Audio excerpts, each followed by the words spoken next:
मुंबईच्या बोरिवली पोलिसांनी एका त्रिकुटाला बेड्या ठोकल्यात। सराईत गुन्हेगार असलेल्या या त्रिकुटानं एक दोन नव्हे तर तब्बल 10 बाईक चोरल्या होत्या। कसे लागले हे चोरटे पोलिसांच्या हाती, का करत होते ते चोऱ्या, पाहूया याविषयीचा हा सविस्तर रिपोर्ट।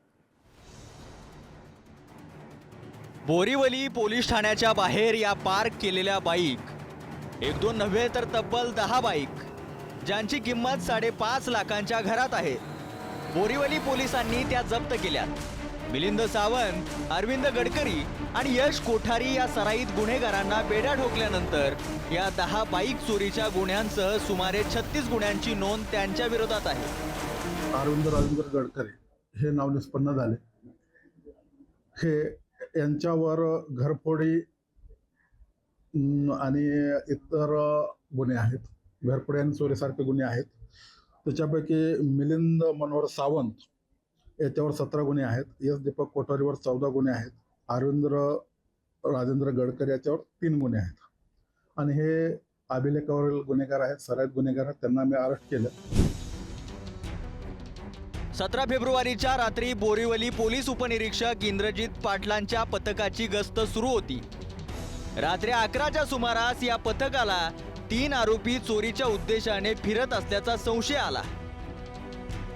पोलिसांनी त्यांना थांबवून चौकशी करण्याचा प्रयत्न केला, तेव्हा त्यांनी पळून जाण्याचा प्रयत्न केला। यापैकी मिलिंद सावंत आणि अरविंद गडकरीला झडप टाकून पकडलं, पण यश कोठारी पसार झाला। अखेर 22 तारखेला त्याच्याही मुसक्या आवळण्यात पोलिसांना यश आलं।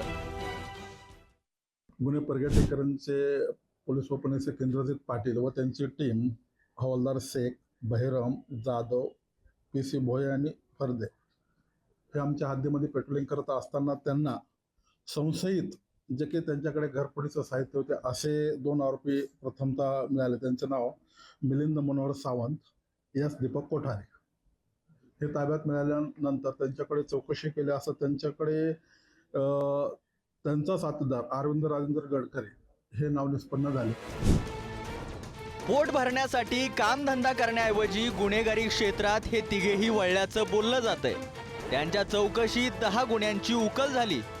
त्यांनी आणखी गुन्हे केलेत का, त्यांचे आणखी कोणी साथीदार आहेत का, याचा शोध पोलीस घेत आहेत। बोरिवलीहून P मल्लिकार्जुनसह रशीद इनामदार, पुढारी न्यूज।